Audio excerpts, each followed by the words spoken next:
right, we got another episode of the Frosty Dinghy coming at you today. We got old J-Mac on here again. What We up? uh we we happened to miss Wes this week because I was too sick to talk on a microphone. All I did was cough my ass off, so he'll be coming back here shortly. He ain't running away Going on everybody. around. Yeah. I don't know what the hell it is, but not a fucking fan. But don't forget to hit that like and follow button because old Jerry there needs a little exposure with his nice music career that he's got going on that he put on hold for a minute. Speaking of music careers, I thought you might actually get into this episode topic that I came up with a little bit. All right. Today's kids and young adults do not understand the level of chaos that we had when we were in our late 18s, 19s to early 20s with like laser fests and the Iowa State Fair band lineup and all the little small bands that used to come around to the local bars and shit, where everybody knew there's going to be, and I don't condone this, minors drinking, mosh pits, and a lot of fucking chaos. Because we did. We caused a lot of shit back in the day.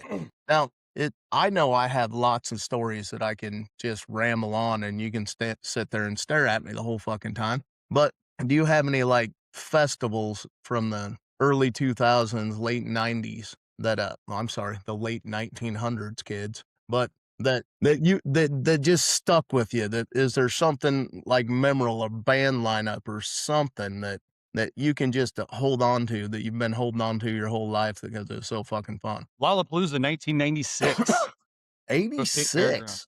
96. Oh, 96. Thank God. Jesus. What? Metallica was the headliner. Iowa State Fairgrounds. I think I was 16. It was really the first festival I'd been to, let alone, with my buddies. It was it was something else. It was hotter than hell. The mosh pit was going. I can't even really think of any the other band. Waylon Jennings was the special guest That's for whatever reason. definitely an old one. But yeah, it was pretty fun. And then after that came like the Laser Fest and Dot Fest. I went to those as well, but I think those didn't start. I don't think until that early 2000s, maybe late 90s. Yeah, they were like I'm sorry. They were in the early to mids is when they started, and then one of their best ones was 2009, I believe. It's one where they hit the Indianola balloon fields for that one. But the Iowa State Fair, surprisingly. I hate the Iowa State Fair with a passion. I hate fucking going to that place. It's expensive as shit. A lot of stupid people just staring at you the whole time. And you're packed in like cattle on most of the things. They do have good food, but they have great bands every year. I will give them that. Their beers may cost $45. That's not really what they cost, but they have great bands. And I remember right before I went to college, I was, believe it or not, I actually had a date that night, which is surprising. But we ended up going to, the fuck was it? Wallflowers, when the Wallflowers were up there. The old One Headlight song. Yeah. Well, we decided to leave the concert just a little bit early and we went and got on the Ferris wheel. And you can't script this shit any better. But you know how every now and then they stop the Ferris wheel so you can watch the end of the concert and all the fireworks and stuff they shot off. Well, I happened to end up right on the top, like the best place, highest point, dead square on the top, watching them sing the last song and the fireworks from the top of the Ferris wheel. And then I went to college, but you know, I did not take advantage of that perfect positioning. Worth a shit because I'm stupid with women. We've talked about this, but it was a great concert up until that point. We already hit all of their main songs, right? Because they'd already Right. been out. And then they came back on stage for an encore, and that's when they stopped it up top. And I got to watch fireworks with a very attractive woman and listen to a song all at the top of the Ferris wheel for about 5 minutes. I thought it was pretty fucking cool. I mean, you can't, that's shit that you see in movies and shit anymore, but it It's a just real happened to work Sleepless in out that way. Seattle moment. Yeah, there. Yeah. You know, I should have been on Hallmark with that one because it was definitely G-rated. Damn it. But still, uh, I remember the first Laser Fest that I came back to. and it was at the, Ankeny Airfield. You remember that one? Who was it there? They Because was it had Laser Fest or was it Dot Fest? no, that was still Laserfest. It was, Real Big Fish, Bloodhound Gang, Yep, Nerf I was there. Herders, Slipknot, Cowboy Mouth, The Urge, Jill Sobel. There's gonna one to be there out of Michigan, Detroit. Gonna be called the Atomic Fireballs. Fucking awesome band. Were they at that one? Were they on the list? Let me look. I gotta hit the little 'Cause I button seen them real there quick. twice. I just don't remember if it was Dot Fest or Laser Fest or both. They were not at that. If you like Cherry Poppin' Daddies, Yep, um, they're good. what the hell's that music called? Kind of like jazz lounge, high energy. Atomic Fireballs, man, they're hell. Other than that, I never got to see them live outside of the festival, but I think they would put on a hell of an in-house concert. See, my whole thing was I went for The Urge. I love that song, fucking From The Urge. It was fucking great. Uh, and it was like a fucking mud pit all up front, and it was nothing but mosh pits and shit like that at the front. And The Urge came on. We moved halfway up to the front and had random people, may or may not have been intoxicated or on other shit, just randomly falling into you, trying to start a mosh pit in the back. But my biggest memory of that, and I'm going to go ahead and say that I don't condone this anymore, but I figured out that you had to have bracelets to get into the beer concessions, right? Those little pink plastic things that they snap on that you can't take Yep, off without ripping them. Well, allegedly.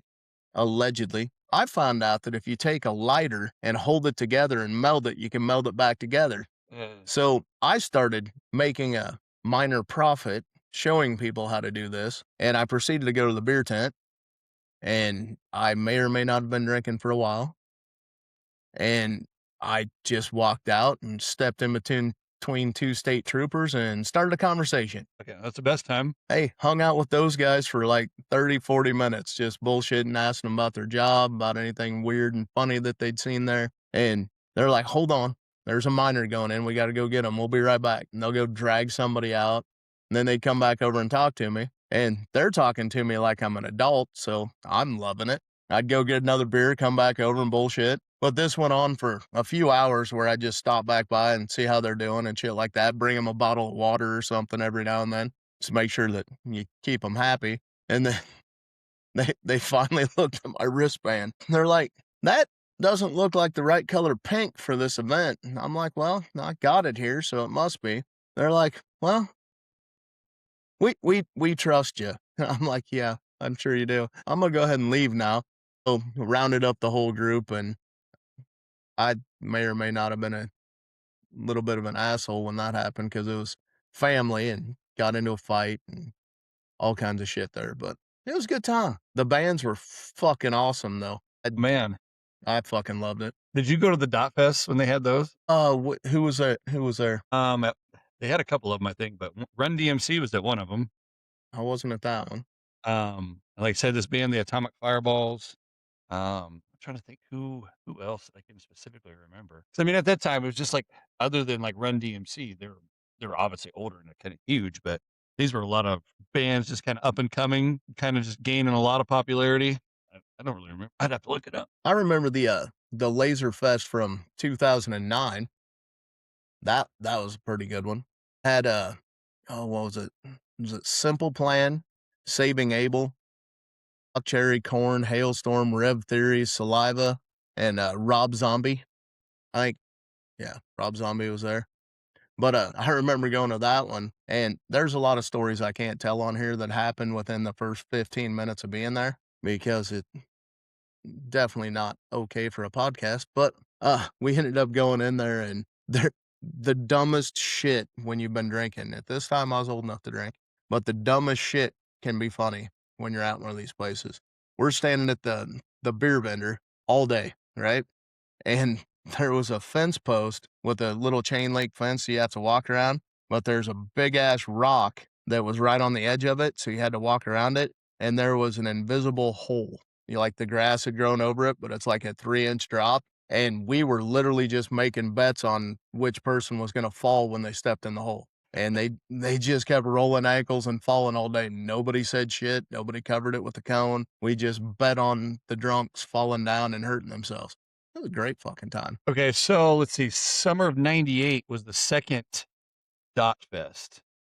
So let's see. It started in '97, which I'd have to look up that, but it might have been the Laser Fest. One of these festivals is how Slipknot really got started. They won the contest to play there.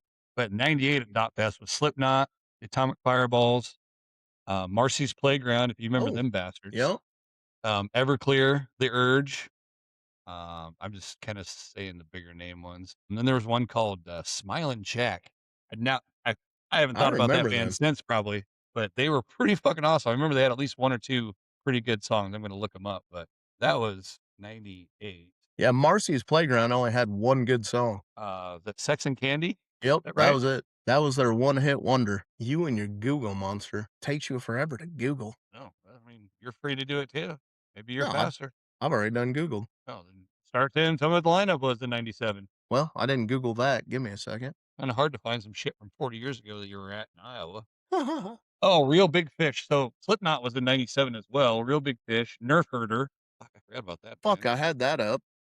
The Urge. The Urge, yeah. Yep. Sister Machine Gun. See, that's the same fucking lineup that they had for, the Laserfest bands at the Ankeny Airfield. It was pretty much the same lineup. They just switched out a 2 or 3 of them. I don't know, I always liked Saving Abel. Buck Cherry. Buck Cherry. I remember them. We had a what the fuck was it?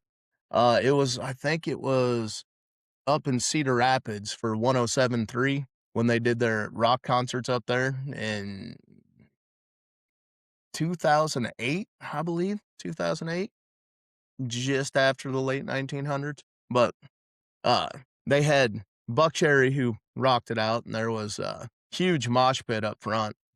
And all the bouncers from the bar I worked at went with a bunch of the girlfriends and shit like that. And we'd worked our way up to the front 2 rows, right? We'd taken over the section on the side of the mosh pit, and we're just kinda keeping a circle of people in the middle. We had, like, a pregnant lady in there, we had a guy in a wheelchair, and we just kept going around in a circle making sure the mosh pit didn't hit him. Well, Dude. Go ahead. Big Mike and, JC and I, uh, we had launched 2 or 3 people from the mosh pit, like, over the fence to security and shit like that by now. And they started crowd surfing, and I think Avenged Sevenfold had just come on, and they were having a great show, and all of a sudden they just stopped, turned on the lights and the whole thing, and the lead singer started yelling at a group that told them to put the girl down, take your hands off of her, or we are going to send those guys to deal with you. And they pointed at us. I'm like, oh shit, we're about to get in fights all over the place. But apparently this girl had gone up crowd surfing and they were trying to rip her clothes off of her and shit like that. And it was getting out of hand. Well, those guys ended up going to jail, the ones that were doing it, which I 100% support. But they stopped all the mosh pits for a while and made us walk around for a little bit to calm everything down. And I'm like, we don't even fucking work here. We're just drunk and tossing people like everybody else. What the fuck's going on? But no, I thought that was pretty cool that they actually would stop a show to protect somebody. I definitely support that kind of behavior. Oh, 100%. And not that I condone that either, but at Dot Fest, I shit you not, I seen this girl crowd surfing, and she must have just been in shorts and a bra or some shit like that. And she's up there. Of course, everybody's fucking trying to grab at her and blah, blah, blah. And she's throwing up. I shit you not. As the crowd brings her down and goes to throw her up, somebody grabbed the back of her bra and it did not come undone. So they threw her up, but that motherfucker just slingshotted her straight back to the fucking ground, dude. Like goddamn catapult, man. And I just seen it clean to this day. Like, oh, fuck. That's some fucking good shit. We're Oh, man.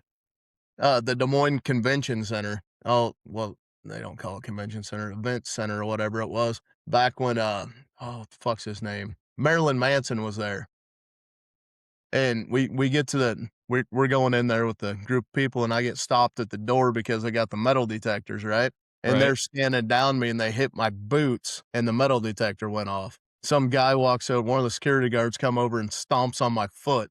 Well, I had my steel toes on. He goes, "That's probably a good idea today." So we work our way about halfway up through the crowd, right? and then the lights go off and the first song's going to start. All of a sudden, you just get shoved from behind. Next thing you know, we're against the chain link fence up front, and people are trying to smash us. I got my arms out like that, holding onto the fence, and there's a probably 100-pound girl that was in front of me. That the only thing stopping her from getting smashed is the fact that she slid herself in between my arms, and I was holding myself back just hard enough. But uh, we're standing at the edge of the pit again, like we always end up. But this guy in a full leather dress comes up, and he's got nothing on underneath of it. We found that out shortly after that. But he taps me on the shoulder and points up. He wants to go up. So my friend and I lift him up, and he's standing on our shoulders. And my friend looks up and goes, "What the fuck?" And I look up, and there's no underwear on underneath the dress at all. Just it's just swinging. There. And we just launched him on top of the crowd, and we figured that was the end of it. 15 minutes later, I get another tap on my shoulder, and he's smiling and points up, motherfucker. So we put him up again and launch him again into the mosh pit. 15 minutes later, he's back, tapping on my shoulder again, he's bloody at this point, but he's just having a great time. He wants to go up again. So I look at my friend, he looks at me. We pick him up and then launch him over the fence onto a security guard. Like, had enough of that one. We're not here to fucking have people stand on our shoulders, but he was standing on our shoulders, and he took his fucking dress and lifted it up and started shaking his junk at fucking Marilyn Manson. My goodness. That was fucking priceless. That was also the same show that Manson knocked himself out with a wine bottle. Remember hearing about that? I don't, Where he's but I'm on not stage, he surprised. goes to slam a wine bottle into his head, and he just drops. They grab a hold of him, start dragging him off the stage. They kill all the lights, and like 30 minutes later, he comes back out, and he's got a bandage on his head. It's all fucking red, and he just keeps spitting shit into the crowd. It's kind of shit that we put up with back in the late 1900s, sir. Right? It wasn't any of the safe space bullshit. No mental health days, you know. Yeah, we didn't have those, especially at a good old fashioned mosh pit scene. Oh man. We had that, I think one of the best performances, best lineup that I ever got to go to was Saving Abel, Buck Cherry, Corn, Hailstorm, Rev Theory, Saliva, and I can't I think it might have been Alice Cooper at that one. That was fucking fun. I mean, I may have taken a nap in a clean porta potty for an hour or so, but and it was raining, but it's still one of the best band experiences that I ever had. Every song was a banger. The crowd was just excited to be there. You didn't have to worry about fights breaking out that weren't condoned from the mosh pit. If you had a problem, you went to the mosh pit and you solved it. It wasn't any of this fighting in the back or having to worry about anything, really. You just went in there, and as long as you behaved a little bit, you got to go home. That was the end of it. Like 20,000 fucking rednecks all piled into one fucking hole, one venue, and you didn't have to fucking worry about shit other than overspending on merch and beer. That was about it. Bring about $1,000 because you're going to drink 900 of it. Oh, shit. And you better make sure you got your $20 for parking on your way out. But yeah, I mean, that's what I'm saying. The kids today don't get that experience the same way that we got it. Well, a lot of their music is fucking garbage. You can't understand it, or it makes no fucking sense. You know, I'm not gonna say Wholeheartedly agree. arguably that the '90s was the greatest fucking music genre. I'm big '70s, '80s, but it has progressively gone downhill since the '70s. I think. Are you sure that the 90s and the early 2000s weren't the best music? Because everybody today steals every single song and puts it in their music. Well, you can't say that. You can say that about the '80s too. Not as much. I mean, yeah, there's I a beg to few. differ. It's I think not there's more than a few. I'm pretty sure that there's more songs that have been stolen recently than there ever has been before, because they're going back and stealing shit from the 70s and 80s too. I mean, nothing is original anymore at all. I agree. They ran out of ideas. Just look They at all have every to have movie and TV show. yeah. What was I watching the other day that's the exact same plot as fucking something else? I mean, to a T. I know Fast and the Furious was one of them involved, but I can't remember the other one. But yeah, everything gets stolen. See if the Google monster has anything to say about it. So it was March 19th, or no, March 12th, 1999. When the fuck is when's spring break usually? Fuck, it might have been. Well, it had to have been. So March 12th, 1999, E. Rieger, Lokenvitz, and Oh, drummer fucking Loganvids. loaded up in my fucking Mustang and drove to Moline, Illinois, and watched Korn and Rob Zombie. That sounds like a good time. It was some of the craziest shit I ever seen. So Rob Zombie was open up for Korn. Videodrone was the first band, but then Rob Zombie came on. And if you've ever been to Moline, they call it the Bowl, because I think there's 3 levels. There's the mosh pit, and the lower level, and the upper level. Well, we were on the lower level, and Rob Zombie, when he came on, he had these 2 huge torches on the back of his stage, one on each side of the screen, and you could feel the fucking heat rolling off these things when they'd go off. Everybody started rushing the floor. And at first, security was just trying to hold the fence, and then all of a sudden, they're just pulling the fence out of the way so people didn't get hurt. So we went from wherever our seats were to we stayed in the lower bowl, and we went down to the pit for a little bit, came back out, but we moved from wherever our seats were to like right next to the stage in the lower bowl. It was like cool as shit. And then when Korn came out, yeah, they brought the house down too. But it was a hell of a fuck concert. It definitely sounds like it, especially with the lineup of people you took with you. No, That was definitely a good time. no part of that says rule following whatsoever. And Well, which one of you I was had to be driving. the adult? It was me. It was my car. Yeah, well, that'll do it. You had to stay halfway sober then, huh? That's right. Well, So I don't know if Rieger had his fake ID then or not. We couldn't find anybody there to help us contribute to the delinquency of minors. yeah, I've had that tag before. I was also a minor at the time, which was funny. Right? Yeah, I was 17 and got slapped with that one in court. It was a good fucking time. So I pulled up your little questions, and it says around 5 to 7% in the 90s of the Billboard top hits had sampling. It says 25% of the Billboard songs now currently have sampling, but over 35% of all songs today have sampling from old songs. Oh, I believe it. And I don't believe it should be called sampling. I believe it should be called theft unless you have express written consent and you are paying the original artist for the music. But that's just me.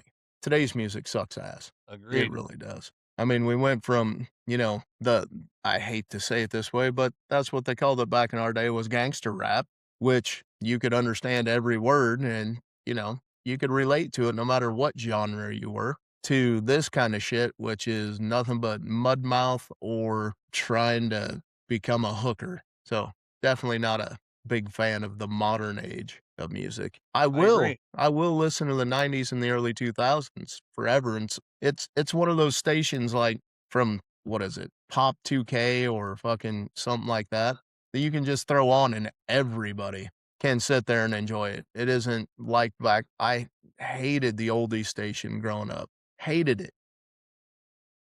Because I was never into the '70s bands or the '80s hair bands and shit like that. It wasn't for me. Right. But you throw on the oldies now because apparently we're old and I don't know when that happened. But So you you like to celebrate the Now collection. yeah, yeah. You But remember those CDs. you can throw that shit on now and everybody finds it entertaining. Oh, yeah. It isn't like, you have to listen to fucking Back in Black over and over again or some stupid shit like that. But have you ever really noticed that over the years, the bulk of all music, even music today, but the bulk of all music is based around sex? Yeah, yeah, pretty much. Once you really start listening to fucking lyrics, Sex and drugs. Don't forget drugs. yeah, that's true too. 'Cause I mean, it I wasn't today's years old when I figured this out, but that song by fucking Third Eye Blind was all about fucking meth. What song was that? The one where he bumped again and then he bumped again. How do I get back there to the place where I fell asleep Semi this Charmed Life? Oh, yeah, Semi-Charmed Life, yeah. Yeah, that's right. But yeah, that was about meth, and back in the day, I did not understand that. I learned it later, Right. probably about 10 years later when I actually listened to the lyrics. But yeah, you run into It's like, that do shit you all remember the that time. band Filter from back in the 90s? I love They were one Filter. hit. They had that Hey Man, Nice Shot. Yes, sir. And that was based on what, like a senator or congressman that killed himself? Yeah, yep. Yep. And it was also the main song for fucking, FIFA, I think, for a while. Like, it was the Really? song that they had on their fucking, intro that you could just sit there and listen to. Double checking that. Yes, it definitely has Filter in the custom soundtrack for, FIFA. Oh, yeah. What was the fucking other one that they had? But there was 2 or 3 fucking songs that they had on video games that if you actually if they were playing the lyrics with it, shouldn't be appropriate for kids.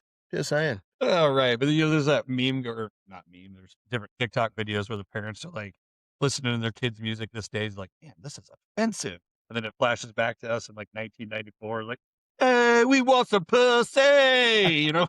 Good old Two Live Crew, you bet. Uh, So I'm just gonna throw that out there for anybody who's made it to roughly 20 to 30 minutes into the podcast. Make sure you throw it in the comments what your favorite controversial or 90s or early 2000s song is and why. I'd hell really yeah. like to know why because we'll talk about it. We'll pull the comments out and we'll discuss this shit because there is so much good music from back then. I mean, one of my favorite songs is an Everclear song, Santa Monica. Love Santa Monica. No idea what it's really about, but I know what the lyrics say and I enjoy it. Dude, when, I mean, I liked Everclear. I can't remember what their first single was that was real popular, but back in 97 or 8, they came out with a, might have been 99 probably, a song called Father of Mine Yep. about an absentee father. It's like, fuck, man, that was spot on. Spot the fuck on. Yeah, and everybody knows somebody from back in the day, like when we were growing up, that their name could have been Amphetamine, because that was one of their great songs. And everybody wanted to buy a new life back then. I mean, Everclear just had some fucking bangers. But yeah. Fucking loved them. But yeah, Father of Mine, dude, it hits home. I mean, even if you did have a dad and he just worked all the fucking time, you can relate to it. Well, that's what all the songs back then were. There was a story behind it, you Yep. know? Had a little heart. What was it? There I mean, look at fucking Buck Cherry. I mean, they had the big hit that it went everywhere. Was M that Dirty Bitch or something? No, it's what the fuck's the name of it? God damn it. Now you're making me go Oh, back that to wasn't it, but I can't remember the Crazy Bitch? Yeah, Crazy Yeah, Bitch. Oh, and then Crazy Lit Bitch. Up. But don't forget Yeah. about Lit Up, man. That song fucking hits. My favorite song off of their album was Sorry. I mean, that had a lot of meaning behind it. I mean, fucking Sorry was fucking awesome. I'd have to play that one again to remember that one, but I only Yeah, really it's remember Crazy Bitch and Lit Up. Yep. Then you got Papa Roach. Papa Roach hit home with Scars, where you tear your heart open and you sew Yeah. yourself shut. Yeah, Papa That Roach was a was great one. oh, Hinder? Fuck yeah. Lips of an Angel? Yeah, that's it. You fucking bet. Oh, the other one from fucking Papa Roach that hits home for me is Forever. Remember Forever? 'Cause my feelings for you are forever because days come and go. Yeah. I'm a horrible singer, but you gotta fucking listen to it now. Just saying. Okay, so name somebody that we haven't talked about from the 90s. It was a one-hit wonder. Huh. God damn. You wanna I'm pull gonna out the give you my Macarena? entry, and, yeah, technically, that's a one-hit wonder, but goddamn, that made that guy a millionaire. Yeah. What about, Chumbawamba with Tub Thumping? Dido? Ditto. I do not know if I remember Ditto. They I sang a remember song called Dido, and that Da was a Da one-hit Da. wonder. Da da da da doot, Yeah. doot, doot, doot, and it got into a Volkswagen commercial when he gets his Volkswagen stuck in the tree. He throws his slipper and it falls out, the Volkswagen Golf. What other Here's band? here's one for you. Remember Informer? 12 Inches of Snow, bud. You know, stand me snow me to blame. I lick your boom boom down. Boom, boom, bam. Good old fucking Informer. You know, the sad thing is, I watched the VH1 pop up video and recorded it on the old VHS and Oh, played it really? back with the bubble lyrics so I could learn the entire fucking song, and I still know it today. Let's see. How about Blur, song number 2? Blur. Oh, yeah, I Oh, remember that. woo!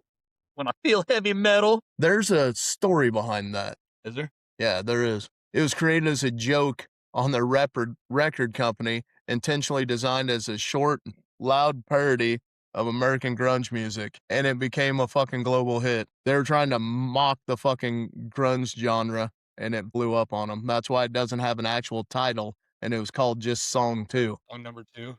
Yeah. That's also what Blink 182 did. They created a joke song that, well, yeah, it was a joke song, but the I believe it's the lead singer of the band wrote it as a love song to his girlfriend, and they played it one night and it just fucking exploded overnight.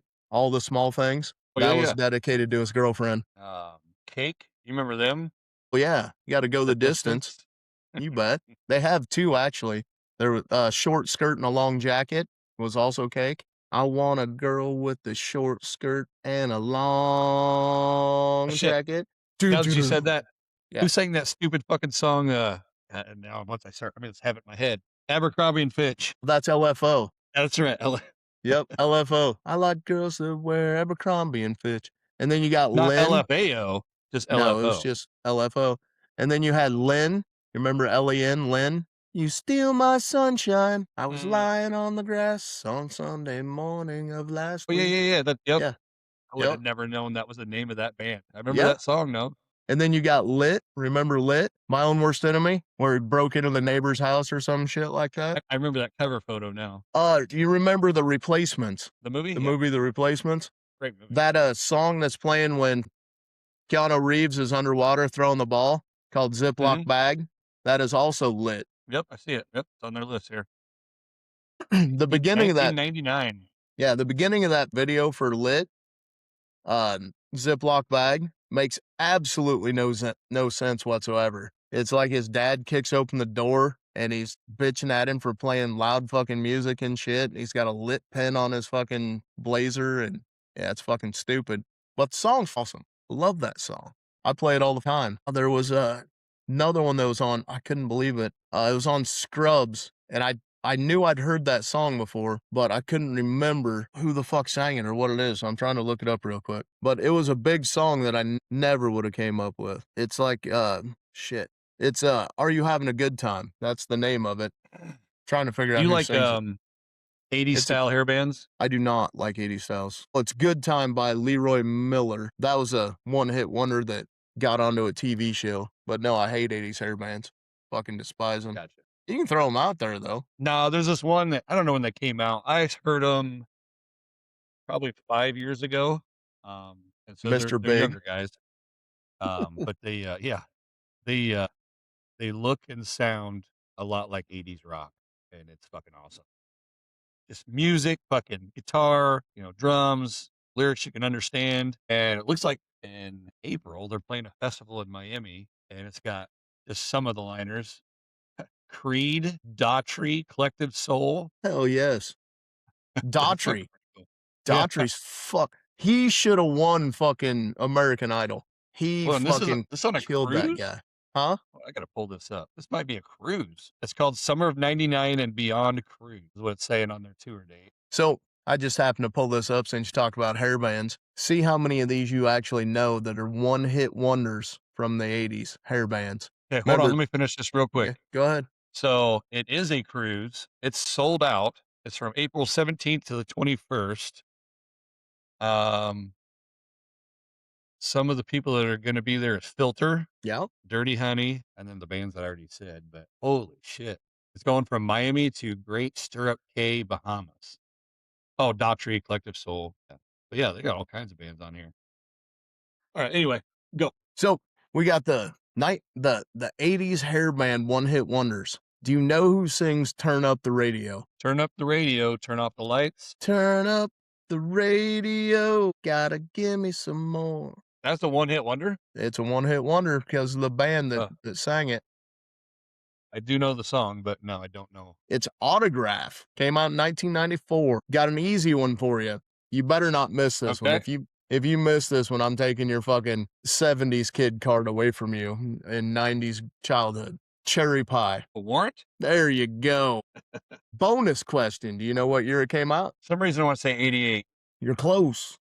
1990. Now, I can't sing this one because I don't remember the lyrics to it, but House of Pain. Jump Around. Yeah, they're one of my favorite ones. No, that's the name of the song, not the band. Oh, House of Pain. Came out in '89. Power 89. ballad that stood out from Faster Pussycat. Faster Pussy. Dude, I don't even remember this one either. Love is on the way. Nope. Never even heard of this band. Saigon Kick. I only know that band. Couldn't tell you anything they sing. But in high school, my best friend had all kinds of CDs, music, whatever. If you remember, like Columbia House, BGM, all those guys, he would always get that shit. And his favorite band was Saigon Kick. I'd never heard of it outside of him or anybody else mention it until now. That's some funny shit. Let's see what else we got on this list. Uh, Don't Close Your Eyes. Remember that song? Don't remember this band either. Kix, Kix. Nope. Came out in '88. You should know this one. When Children Cry. It's not Prince, is it? Nope. Prince isn't a one-hit wonder. Oh, yeah, that's right. We're going to. White Lion. I'm telling you, some of the shit that they got on here. Give It To Me Good. Isn't Trickster. that a lyric in like every fucking 80s song? I think so. But it's a 1990 Trickster. Now we're into the fun ones. The notable 80s one-hit wonders. These I know you know. Jenny, 8675309. Remember Is that who what it's sings called? Is that? Jenny, though? That's the Just alternate. Jenny? No, it's 8675309/Jenny, because Jenny became the alternate name of it.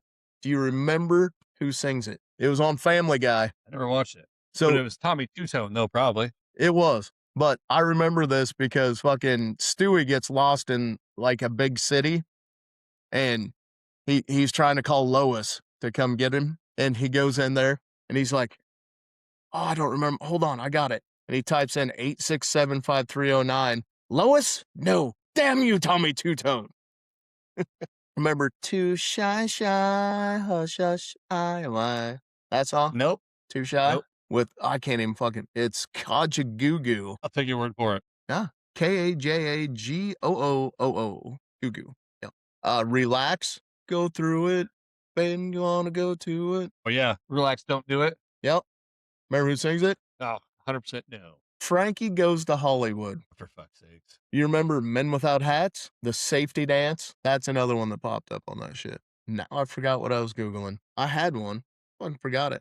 There was, who was the band that sang Addicted? Was that Simple Plan Addicted or to Saving Abel? That Dude, had Saving Abel, Pamela yeah. Anderson in it, where she was the whole backdrop was them singing on her shoes or singing on her swimsuit. Pretty sure that was Saving Abel. I think it was. 'Cause I'm so addicted to that one. No, wait, that's not it. I'm addicted to you. That was it. Can't be fucking it. Holy shit, I was entirely fucking wrong. Horribly fucking wrong. It's called Miserable, and it was sang by Lit, and it's got Pamela Anderson spinning around with them fucking standing on their butt with the whole band, where she's super huge and they're really small, like Ant-Man. Right. Yeah, that was Lit. I am kicked out of the 90s for that one. Do you remember the 9 Days by any chance? You remember that band? So the original name of the song is nothing like what they have tagged as the name of the song. It's called The Story of a Girl, Mhm. but the actual name of the song is Absolutely. Great All fucking right. song. Love it. Makes a lot of Love sense. that song. You'd know it if you heard it, but it's Yeah. just one of those that hangs on. Oh shit, I remember what I was Googling. Shit. We got her figured out. You brought it up and then I went to Google it. You talked about House of Pain. Get up out of your seat and jump around. Jump around. So this is exactly what I was going for. So the lead singer of House of Pain, do you know the story behind that? Everlast? No, the lead singer. Yeah, it is Everlast, but yeah. Okay. Yeah. But the lead singer of House of Pain got so tired of her hearing Jump Around that he almost had a nervous breakdown and he quit the band over it because he hated the song and that's what everybody plays everywhere he went. So he left the band, and do you know who he became? Like what Just his Everlast, next wasn't it? No, he became fucking Whitey Ford. Oh, yeah, because then he did, What It's Like. yeah, there's another one that I liked that wasn't a real popular. But yeah, he's a good artist all around. But, you know, a lot of those guys, I get you're playing the same shit. Vanilla Ice talks about this a lot with Ice Ice Baby, is he went through a period where he was fucking tired of it. He even made it into a rock song there for a while, when he was doing rock music. But then as he got older, he kind of realized he needed to embrace it. That is what made him who he was. And he's still getting, even today, residuals for that fucking song because it They still sells play it millions a year. everywhere. They I played at mean, every sporting event, everywhere. right. So, I mean, you might as well embrace it. I mean, people are coming there to hear you sing that song. That's what they want. I mean, that's why you can just travel around doing music. So, do you know what the biggest, the best bands of the '90s are according to polls? Ooh, are they alternative bands? They are all alternative bands, every one of them. Nirvana, That you got one? Green Day, No, Stone Temple Pilots, no, Red Hot Chili Peppers, yes, STP. no. You got three left. So I've only gotten 2 so far. You got two out of five.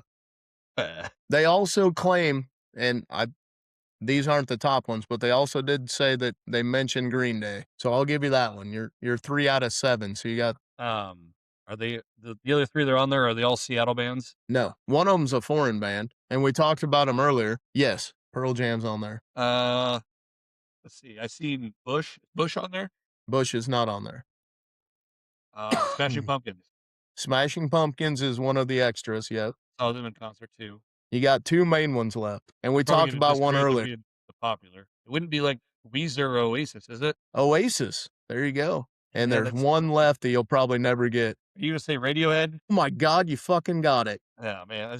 I did them and Oasis. They're good. Radiohead. I never really cared for, and I think they had one song that I might have liked. But Oasis, they were all right. I just don't think they're top 5. I think Oasis for the '90s was top five. Now you get out of the And are we going '90s. all genres across the board, No, I just threw or '90s. just Just, alternative? just No, no, no. In '90s. the '90s. I mean, and right, Best but bands of the all '90s. genres in the '90s. Huh? Best bands of the '90s is what I typed in. Yeah, see, I think that list is fucked. I mean, you don't have Snoop in there, Dre, So when you Lauryn Hill. underneath the essentials, you hit like Soundgarden, Alice in Chains. Mhm. Then you go to fucking like here's one that probably should be up there. The fucking Offspring. The Offspring are fucking great. Blink Yep. The 182, Offspring. Yeah. Oh, yeah. Rage Against the Machine, Uh, Foo Fighters, Beastie Boy, The Cranberries, No Doubt. How do you not throw No Doubt on that list? saw them in concert too. Then if we're throwing that, because are we talking bands specifically, like multiple people, or what about Alanis Morissette? Now she would have been a great influence on. Here, we'll change up the search. I think shit, really, dude. If you want to go like best of the best, and I don't necessarily agree with this, but wouldn't you have to fucking make a strong point for Backstreet Boys? I don't 'Cause they were disagree. so fucking popular. Backstreet I mean, they're Boys, not on my list. NSYNC, Um, Spice 98 Girls, Degrees back then, or was that later? Yeah, Spice Girls. Ace of Base. Shit, dude. What about Garth Brooks, dude? I would agree. I would definitely agree with Garth Brooks, even though I wonder. supposedly he's a serial killer. Really? That's what they're trying to put together in the conspiracy theory bullshit. You'll have to watch that. You know, he had an alternate personality for a while that he I fucking think we talked about this, or somebody and I was yeah. talking about it. They got Whitney Houston Fucking on here for "I Will Always Love You" as well. yeah, with the bodyguard. Huge fucking song back in the day. Mariah Carey, Dre and What Snoop about Dogg, Shania Nothing But a Twain? G Thing, Notorious B.I.G. Michael was alive back then. He is not on the list. He would have been the '80s more than the '90s. But yeah, everybody thinks Nirvana was like the number one band from the '90s. You can make a good argument for it. I They'd be definitely in my top 5. I really love them. I put them in a one-hit wonder. They only had one song that I actually liked. And Yeah, but that's what you like though. But they had multiple hits. oh, I get what you're saying. But Kind of like the number one seller of the '90s. You want to guess who that was? Weird Al Yankovic. Celine Dion. Yeah, she definitely Especially definitely made when a lot of money. Titanic drop, bro. That did it. See, and I think Weird Al should get a lot more fucking Oh, notoriety too. I agree, but that's just I don't want to. It is a niche genre, so not everybody's gonna like it. But you could do that with about any genre of music. It is like a niche of a niche. Yeah. Well, he did make that Nirvana song famous. I don't know. I think I it's hard to fucking throw a dart at the '90s and not hit a good band, at least with one song. 100%. Even in the one hit wonders. Yeah. You always find one song that they sing. Now you can't do that with the '80s and the '70s and anything past 2015. I'm probably being generous. 2010 maybe, where you can hit a chart topper from any random band. I mean, because seriously, there's a lot of shit out there in the after 2010 and before the 90s that just misses hard.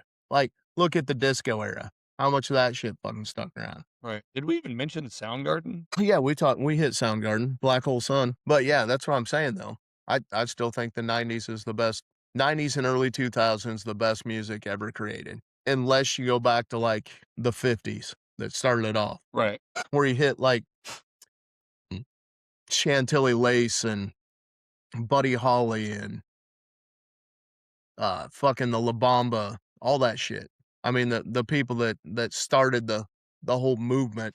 I mean, you can throw fucking Elvis in there, but he was I think that Elvis was a little bit more famous for his dancing style than his quality of music, in my opinion. Probably. But for the time, it was great music. So if you had to nail down one band from our teen to early 20s, what band would be your number one? And are we just talking band or are we talking single, just any artist? I'm saying any fucking song, any artist that came out in that time frame.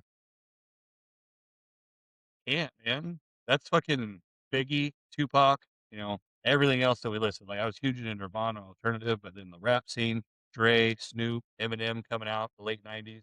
We had just such a variety and they were all good. Kind of like when we go always talk about how, 70s, 80s, 90s movies. And then they keep just remaking them into crap now. I think we grew up with the best shit. We really did. I mean, all of our toys were actually made out of fucking metal. They rusted. They gave us staph infection. They learned us life lessons, though. You know what I mean? Don't go sailing down that hill with your Tonka fucking truck. When you fall, it's gonna split your fucking head open, kid. That's just living, man. Go drink some hose water. Walk it off. Yeah, you better be losing a limb if you went inside. If you're bleeding, rub some dirt on it and keep moving. Yeah. Yeah, if it's before dinner and you go walking in the house, you're getting hit with the broom. I'm still gonna go with fucking 2002 is my favorite start to music. The old Avril Lavigne. Oh, really? I love the Skater Boy. Yeah, it was an alright song. It was just Can you not get behind the that Skater time was Boy? a little too pop Huh? for me. Oh, it was a Yeah. good song. Like I Well, said, it's just when that came out, you it was a little too pop for me. I was rather poppy back in the day. I enjoyed the poppy and the R&B. I mean, shit, I used to fucking rock out Apache running around there for a while. I do not suggest that. You'll have to, if you ever get a chance, listen to it, but I highly suggest that if you have my complexion, that is not what you listen to on a regular basis. Not the right route to go, huh?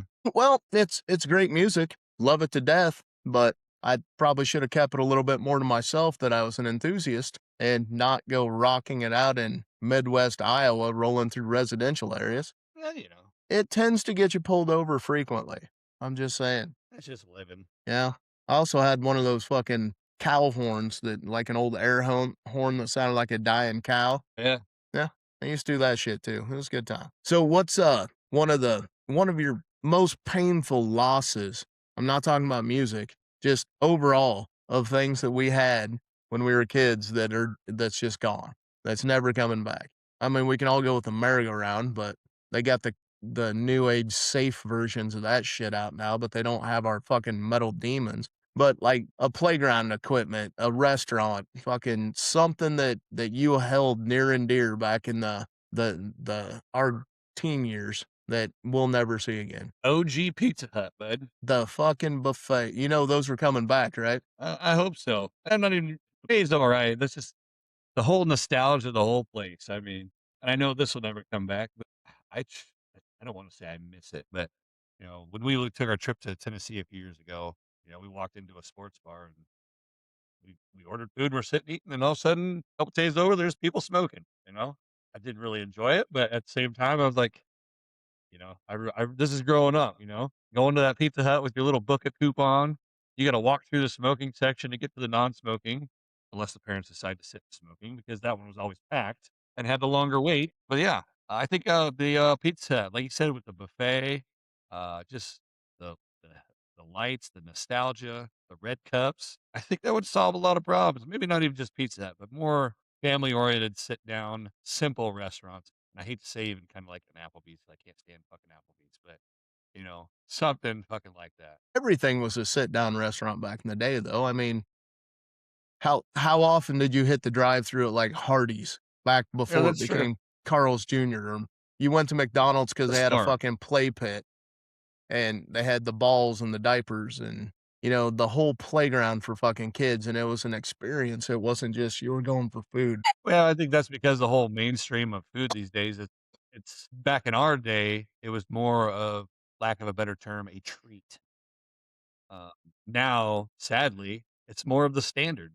You know, back in our day, I think it's Humble might always had 2 McDonald's that I can remember. It was big enough, one on the south side, one on the north side. But now, every couple miles, there's a fucking McDonald's or fast food joint. Way less than that when you get into the city. But I mean, even rural areas, they're starting to get more and more of that shit. Yeah, I fucking remember the biggest thing that we had in Montezuma, where I was growing up, was the Hometown Cafe, and it was one of those old school diners where you had to go in and sit down. If you ordered food to go, you still had to wait 5 or 10 minutes once you got there. And I mean, everybody knew you. yeah, and here's an Iowa staple that it fell off. I think they disbanded the main corporation for it, but Made Right.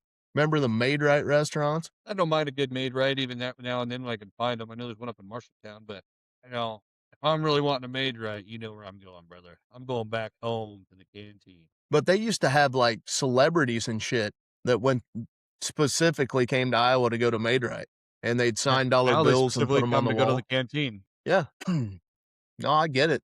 I mean, I wholeheartedly agree with you on the Pizza Hut needs to come back, the original style of Pizza Hut, minus the smoking section. I'm not a fan of that, but bring back the arcade games and the, you know, read a million minutes and the book it and the mini basketball promotions where you gotta read so much. I mean, I think that's why we're as literate as we are now, is because everywhere we went had a bonus for you clocking minutes reading books. Everywhere you went. Like, you'd get Yep. something a little special.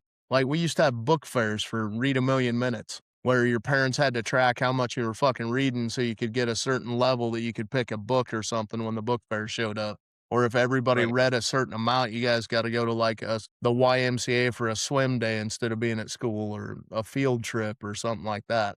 That shit needs to come back. That's what I push for is, you know, the education side of things that we did that it's just gone now. Right. It isn't now it's just push everybody through. Like, hurt them as fast as you can and get them into the real world. It's ridiculous. I do not miss Blockbuster. Be kind. I Be miss the wise. stores I miss the stores like Blockbuster, but Blockbuster itself, I didn't give a shit where I was renting movies from. They all had the same setup. You went in, you stared at a wall, you walked around for 45 minutes, argued about what you're gonna get, and ended up with something you didn't wanna watch anyway. Right. But it was a great time. And then, you know, the biggest problem was right when a new movie came out, you had to be, like, standing at the door. Otherwise, you get there and the case is still there, but there's nothing behind it, so you don't get to watch it. Then you gotta Right. put your name on a wait list, and, like, 3 weeks later, you get to see it, but all your friends have already seen it, so Absolutely. I can't really remember, I I'm I love the original Hardee's, so, like, their breakfast food was fucking awesome, But yeah. but, Long John Silver's, loved Long John Silver's, And I and don't they're think pretty that's been the much same gone for now. me since like '96. They changed something, but the original Long John was fucking awesome. Get all the hush puppies and fucking all kinds of shit, but and then the old A&W, remember the Oh yeah. A&W root beers? And they There's that made one over their by all our their work that's got A&W and Long Johns together. yeah, I haven't been there yet. I don't eat fast food at all And anymore. there's an A&W in Indianola. But, I mean, we used to have fucking A&W and W and Long Johns in the old Hardee's building that is now a drive-through liquor store, and the only thing that seems to take off in this town is Mexican places or pizza delivery. That's right. You're That exactly right. that's all that's fucking left. I mean, the sit-down restaurants, if you're going into business to be in a sit-down restaurant, you like paying and not making much money because there's not a lot of individual restaurants that are sit down that make money. The chains make money, like what is it, Texas Roadhouse, they make money even though their food's dog shit. Their rolls are great, I'll give them that, but everything else is horrible. I can say that with a passion. I hate that place. But like Jethro's, they originally had uh the one spot in the old Pizza Hut building that became a police distribution center that right there at Drake. that turned into Jethro's, and then they've expanded, and that one's gone away. But Jethro's was That the was the spot to original go one though get too, wasn't wings. it? Yeah, the original one was at Drake. Yeah, that's what I thought. That's why I can't believe they fucking closed that one down. Wasn't getting enough traffic once they opened the other ones, and they couldn't expand the building to the size they needed, from what I heard.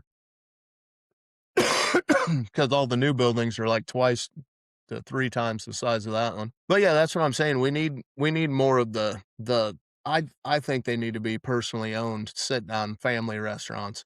The ones where there's a little bit of stake in the game. But yeah, where it's kind of family So oriented, family so ran. that yeah, that way they're the service has gotta be high quality to keep people coming in, or it's gotta be like when you walk in, you feel like Norm from Cheers, That's right.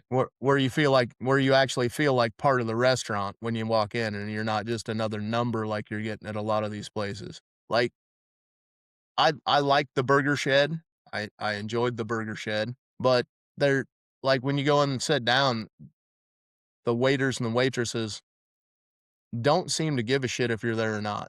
I mean, they give you the minimum effort, but that's like every other little chain restaurant that pops up anymore. Yep. And There then they there's expect a no big s tip. Yeah, there's no sense of belonging. Like, they don't take pride in what they're doing anymore. They're more worried about just milking you for your 35% tip, which you'll be proud to see that I took one of your old clips today and posted it on the socials Yeah. about you losing your shit about the new tipping game, and I did not Fuck. edit any of your cuss words, sir. I left them all in. Yeah. Now we're gonna get death threats. All 75 fuckings that you put in there are still fucking there. I'm just saying. And that's 1295 12th Street. Can forward all Twelve those. 12.95, huh? No, I don't fucking know. I had to come up with something. Yeah. Hey, 12.95 is great. Go over there all you want. All It's right, man. gonna Well, I be got to wrap edited out this up. anyway because you get all right, buddy. So, like I said, make sure you got any of those old songs or any nostalgia that got thrown away back in from the early days, or shit. I don't even care if it's a restaurant that popped up in the last 5 minutes that already went away. Or Jerry would like to hear about all the strip clubs that you used to go to. Bring Make it. sure you throw that in the comment. Make sure you throw it in the comment section. We'll cover it for you. Also, hit that like and follow button. Jerry, always a good time. Always. You, you have yourself a wonderful evening, sir, You too, brother. We'll talk soon. and we will call it a day. Later.